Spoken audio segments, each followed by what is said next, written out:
হলো সম্পূর্ণভাবে তাদেরকে ক্রস করে ফেললো সমুদ্র। এখানে ফা গসিয়া, এখানে গসিয়া ক্রস করে ফেললো।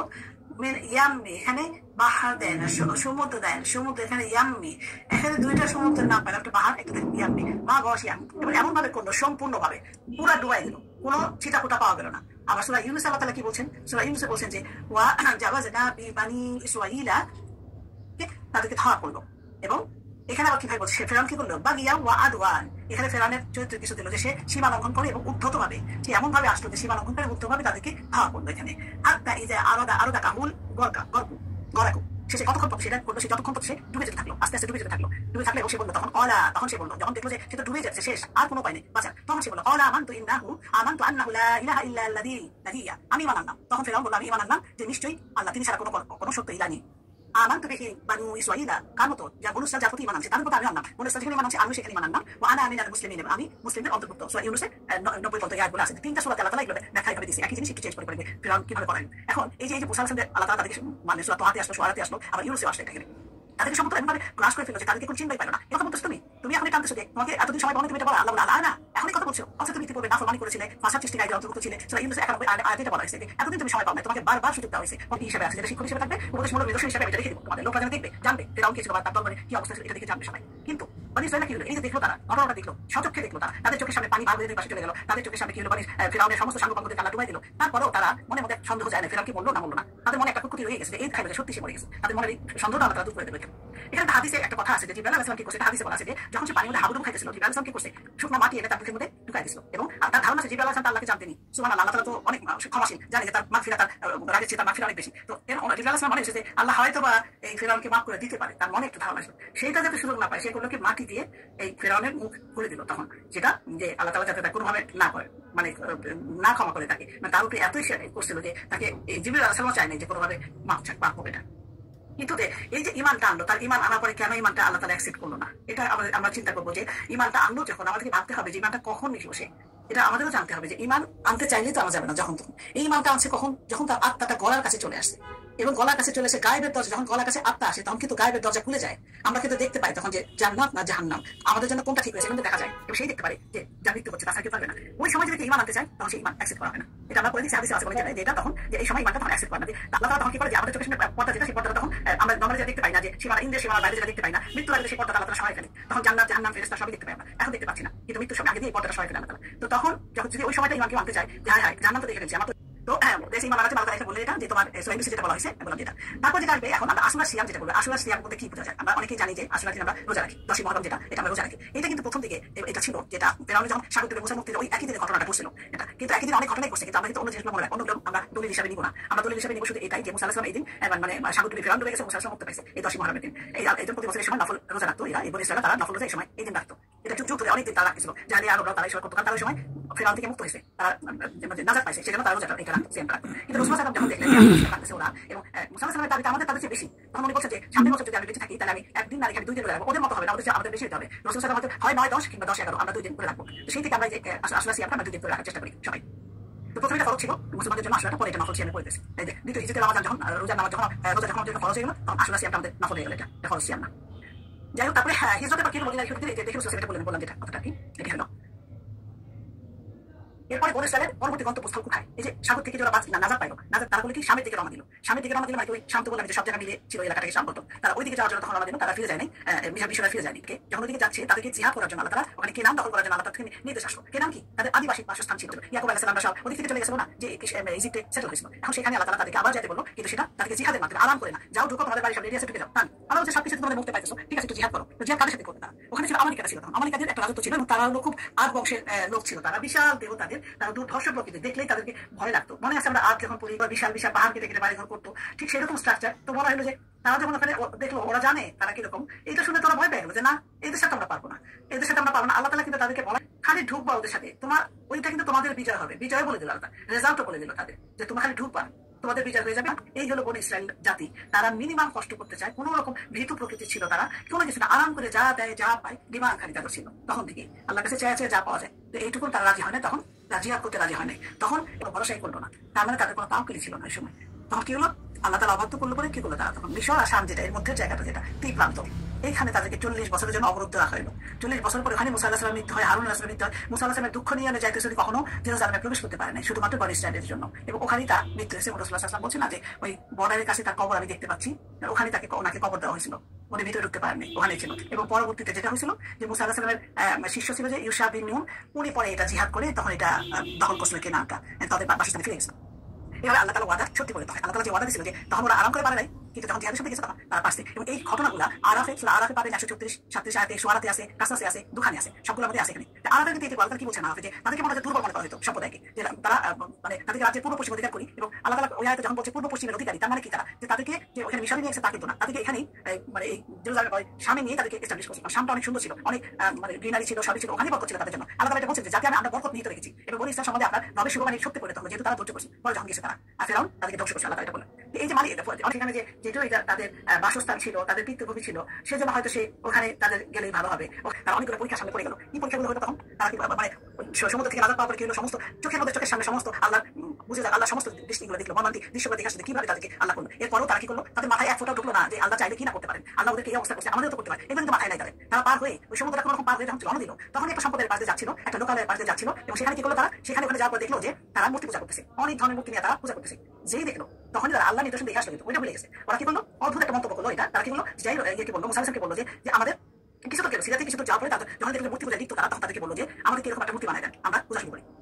তাদেরকে উদ্ধার করে নিয়ে গেলো ওখান থেকে। আমার মূর্তি পূজা জানে, মুসা আলাইহিস সালামকে বলে যে আমাকে মূর্তি বানায় দেন, আমরা এরাজম করতেছে, আমরা এরকম কাজের মতো আমাদের একটা মূর্তি বানায়। মুসা আলাইহিস সালাম এদের মূর্খতার অবস্থা দেখে বললো যে তোমরা দেখছি মূর্খতা লিপ্ত জাতি, এই কাজে তোমরা, এই যে তোমরা ধ্বংস হবে, তোমরা জানো না তোমরা কি করছো তোমরা, এগুলো সব বাতিল, এগুলো বন্ধ করো, এগুলো সব বাদ। তোমরা আবার এটা চাচ্ছ, আমি কি তোমাদেরকে আল্লাহর কি অন্য কোনো বাসের সন্ধান দিব? আচ্ছা তোমরা তিনি তোমাদেরকে সারা বিশ্বের শ্রেষ্ঠ দান করেছেন, এটা তো বলছে আল্লাহ তাআলা।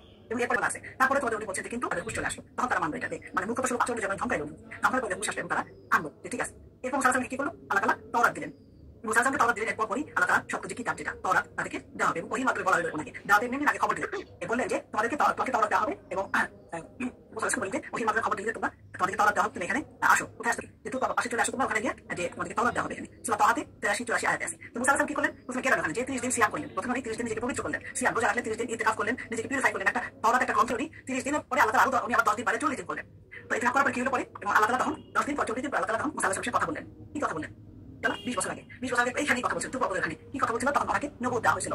এই 20 বছর পরে আবার একই জায়গায় আল্লাহ তাআলা ওনাকে ডেকে দিলেন তাওরাত দেওয়ার জন্য। এবং অনেক বিভিন্ন সূরা থেকে আছে, তহা, আরাফ, মাইদা, বাকারাতেও আছে, যে তাওরাতটা যেটা দিলেন ওনাকে সেটা সত্য মিথ্যা মানে পার্থক্যকারী হিসেবে এটা ছিল।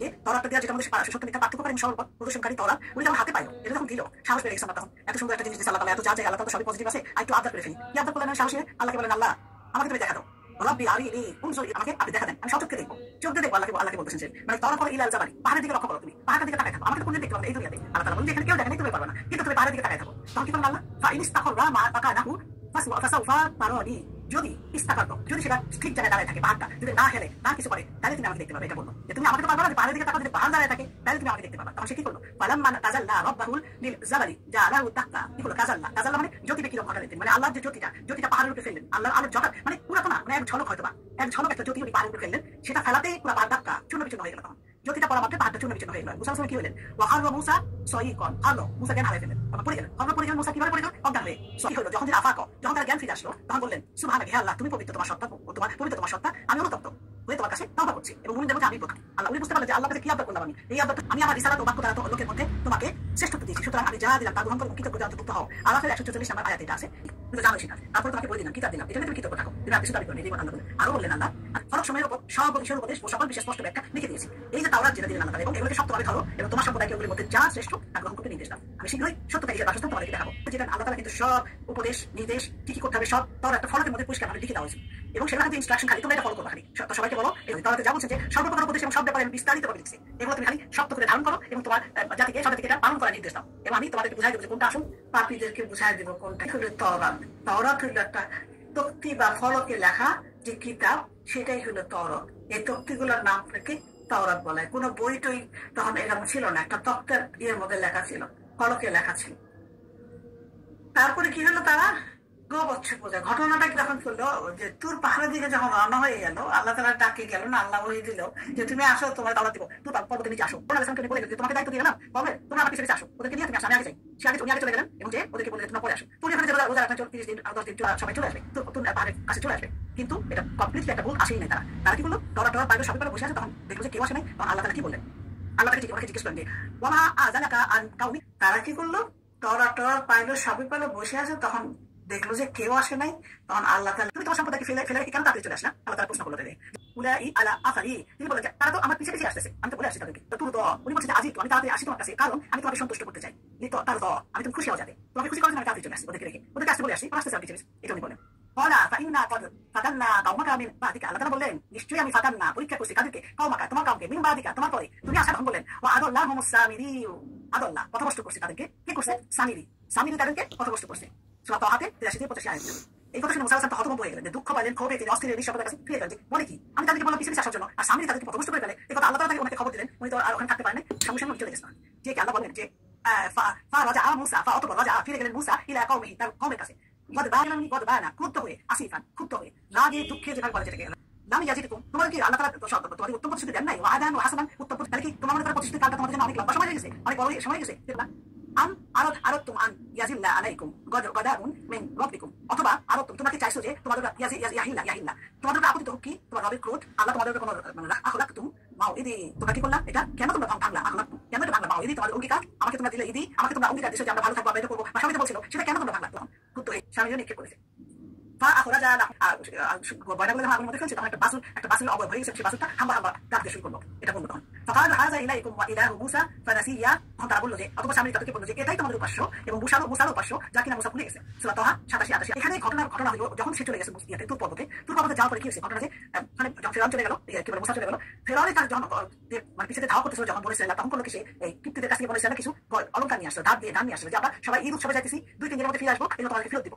কিন্তু সাগর পার যখন হয়ে গেল, ফিরে যাওয়া হলো না, তখন মুসার মানে স্বামীর যে লোকটা যে কপট বিশ্বাসী যে একটা মিথ্যা, সে স্বামীর উপরে পরিমাণ দেখায়, আসলে ইমান ছিল না তার, সে প্ল্যান করলো যে এটা দিয়ে ওদেরকে একটা বিপদে ফেলাতে, এটা তো ফেরত দিতে পারতেছে না, এখন ওরা চলে আসছে, তখন সম্প্রদায়কে যে বললো যে তোমরা এই যে কথাগুলো যে অলঙ্কার নিয়ে আসছে ফেরত দিতে পারবো না, এটা গর্ত করো, গর্তের মধ্যে ফেলে দাও, সবগুলো এটা ফেলে দাও। তখন তারা এটা বললো যে সে গর্তে ফেলে দাও এবং হারুনকে ফেলে দিয়ে বললো যে এটা ভালো কাজের জন্য করতেছি, তুমি দোয়া করে দাও। তো হারুন যখন দোয়া করে, তখন সে কলেকে এক মুঠ মাটি হাতের থেকে ওই গয়নাগুলোর মধ্যে অলঙ্কারের মধ্যে ঢিল মারলো, ফেলে দিল সে, এবং সেটা সঙ্গে সঙ্গে এটা হলো গর্তের আগুনে জ্বালাই দিল যখন এগুলো সব, তখন এটা এই বাসুর হয়ে গেল। আর এই মাটিটা কি ছিল, সে কোথাও স্বামীরই দেখছিল যে জিবরাইল আলাইহিস সালাম এসে মুসা আলাইহিস সালামকে নির্দেশ দিচ্ছে, আল্লাহর তরফ থেকে যখন আল্লাহ তাআলা নির্দেশ দিল যখন যে সমুদ্র ভাগ করার জন্য যে তোমার লাঠি দিয়ে পানি মাটি করো, তখন জিবরাইল আলাইহিস সালাম আসছিল এবং সেটা কি সে দেখছিল। তো সে যে তার ঘোড়াটা যেখানে দাঁড়ায় ছিল সেখান থেকে সে এক মুঠ মাটি হাতে করে নিয়ে আসছিল, যেটা কাজে লাগাবো, সেই মাটিটা দিয়ে সে কাজে লাগাইছে। সে ঠিক করলো কি ওইটা দিয়ে যেমন হারুন আলাইহিস সালামকে বলে তুমি দোয়া করো, নবী যে দোয়া করবে সেটা তো কবুল হবে, সে ভালো হয়ে গেছে, একটা দোয়া করছে এবং সেটা ফল এটা একদম বাসুর হয়ে গেছে, হাম্বা রব করে চলে আসছে, এবং তখন বলে যে এটাই তোমাদের উপাস্য। মুসা ফিরে আসতেছে না, মুসা গেছে তোমরা এখন এটাকে পূজা করো, এইভাবে তারা সবাই তাকে পথভ্রষ্ট করলো এখানে। তারপরে কাজটা ওরা এরপরে মুসা আলাইহিস সালাম ফিরে আসলো, তো ফিরে আসার পর শুনলো, সবকিছু শোনার পরে বললো যে হারুনের কাছে শুনলো সব, এখন কি শাস্তি হলো, আল্লাহ কাছে বললো, তখন আল্লাহ তাআলা তাদেরকে শাস্তি দান করলো, এবং সেই শাস্তিটা কি ছিল যে মানে হঠকারীদের মৃত্যুদণ্ড দিলেন আল্লাহ তাআলা। এবং মৃত্যুদণ্ডটা কেমন, যে নিজেদের মারতে হবে। তখন যে তোমরা মুসা আলাইহিস সালামকে বললো তখন যে হে আমার সম্প্রদায়, যে তোমরা গোবচ্ছিত পাশাপাশি নিধান করে নিজেদের প্রচলন করছো, অতএব এখন তোমাদের প্রভুর নিকট তওবা করো, নিজেদেরকে হত্যা করো, পরস্পর হত্যা করো, একে অপরকে নিজেকে মেরে ফেলো, এটাই তোমাদের জন্য স্রষ্টার নিকটে কল্যাণ করো। এটাই বাকারাতে আছে 54 নম্বর আয়াতে এটা বলা আছে, এটা আমরা পড়ছি। ইয়া কাওমি ইন্নাকুম যালামতু আনফুসাকুম বিত্তিখাযিকুম আল-ইসলাম ফাতুবু ইলা বারিকুম ফাকতুলু আনফুসাকুম, যে তোমরা নিজেরাই নিজেকে হত্যা করো, এটাই তোমাদের বারিকুম, এটাই তোমাদের স্রষ্টার জন্য কল্যাণ করো, তোমাদের শাস্তি এটাই। এটা তখন বললো যে তোমরা এইভাবে করো, বলা হয় সবাইকে একদম হত্যা না, কিছু পাপ পেয়ে গেল এখানে। তারপর কি হলো যে কিছু লোক এর পরেও এই ঘটনা দেখলো, যে যখন দেখলো আল্লাহ কালাম, এটাও ওরা বিশ্বাস করে যে আল্লাহর কাছ থেকে আসে, তখন আল্লাহ কি করলো, পাহাড়ের একটা অংশ উঁচা করে দেখালো যে দেখো, তখন তারা কি করলো যে সবাই মানলো, স্বীকার করলো। আল্লাহ তখন বললো, এটা কোরআনের আয়াতে বলা আছে যে বাকারা 63 নম্বর আয়াতে বলছে যেখানে ওয়াইজ আখাযনা মিতাকুম ওয়া রাফা'না ফাওকাকুম তোমাদের কাছ থেকে, এবং তুমি পাহাড়কে তোমাদের মাথার উপর তুলে ধরেছিলাম, এই বলে ধরে নাম করো। আল্লাহ মনে করে দিল এটা কিন্তু আমি তোমাদের সঙ্গে দিয়েছিলাম, পরে তোমরা স্বীকার করলে কি হবে, তোমরা তখন রাজি হয়েছিলা এবং তোমরাকে যাতে তোমরা আল্লাহ বিরোধী হতে পারো। এটা বাকারাতে আসয় না মানে অমান্য করলাম, সূরা বাকারা 93 নম্বর আয়াত। কিরকম মানে ওরা ছিল অবাধ্য, যে তারা আল্লাহর কথা শুনলো এবং বললো যে মানলাম না, সামি'না ওয়া আতা'না বললাম না, বলে আসয় না আমরা মানলাম না, অমান্য করলাম, শুনলাম ঠিকই কিন্তু মানবো না আমরা, এটা বললো। তখন আল্লাহ তাআলা বললো তুম্মা, অথবা কি বলে আল্লাহ এটা মানার পরে সচক্ষে দেখা, এটা বললো যে আমরা দেখছি ঠিক আছে, তুই পাহাড় দেখালাম, তোরা তো দেখলাম, কিন্তু তারপরও তারা এটা সচক্ষে দেখা আল্লাহকে সামনাসামনি দেখার জন্য তারা আমরা বিশ্বাস করবো না, তোরা দেখাও যায় দেখো আমরা বিশ্বাস করবো না যতক্ষণ না হাত্তা নারুল্লাহ জাহারাতান, আল্লাহকে যখন প্রকাশ্যে না দেখতে পাবো যতক্ষণ পর্যন্ত আমরা বিশ্বাস। এটা যখন বললো তখন আল্লাহ তাকে পাকড়াও করলো কিভাবে, একটা ভীষণ একটা বজ্রপাত দিল তাদের উপরে, যে এত বাড়াবাড়ি তোমাদের, যে তোমরা তাদেরকে আনতুম তানজুরুন, এবং তাদের চোখের সামনে ঘটনাটা ঘটলো। এটা আল্লাহ মনে করে দিচ্ছে যে এটা তোমাদের সামনে গেছিলাম, ব্যাপারটা নেই তোমরা বাড়াতে না, অথবা কি হলো তাদেরকে আবার পুনর্জীবিত করে ফেললো। এটা কি করছো, এগুলা আল্লাহকে দাস করুন, কেন তোমাদের পাশে দিলাম যেন তোমরা কৃতজ্ঞতা স্বীকার করো। বাকারা 55-56 আয়াতে বলা আছে। উঠে যখন বললো যে এটা আল্লাহ বললো তোরা যে এটা আল্লাহ কিতাব কবুল করো, তা বলো তাদের কিছু বলে না এই কিতাব আল্লাহ তাকে হবে, আমরা বিশ্বাস করি না, তুমি হয়তো চলে যে বসে বসে লেগে নিয়ে আসো, এই বললো। তখন আল্লাহ বললো ঠিক আছে তাদেরকে নিয়ে আসো, সবাইকে তোর পায়ের সামনে নিয়ে আসলো। তখন তোর পাহাড় আল্লাহ উঁচা করে দেখালো, সেটাও দেখলো তারা, তারপরেও তারা মানে না। তখন তাদের কি হলো, তখন একটা আওয়াজ আল্লাহ তাআলা একটা ইয়ে দিল যে আওয়াজ বলে যেটা আল্লাহকে আমরা দেখতে চাই, তখন প্রকাশ্যে দেখতে চাই, যতক্ষণ না দেখাইবা তখন বিশ্বাস করবো না। আল্লাহ তাআলা এটা নিতে পারে না, আল্লাহ তাআলা ওদেরকে ধ্বংস করে দিল। এবং যখন তাদেরকে সব মেরে ফেললো তখন মুসা তো ভয় পেয়ে গেল, হায় হায় কিন্তু তখন আমি তো কারোর সাক্ষী কেউ নাই যে আমাদেরকে সাক্ষী দেবে। তখন আল্লাহকে বলে আল্লাহ তুমি জীবিত করে দাও। তখন আল্লাহ তাআলা এদের সবাইকে আবার বাঁচিয়ে দিল। এবং আলহামদুলিল্লাহ এটার পর থেকে আমি নেক্সট ক্লাস ইনশাআল্লাহ করবো।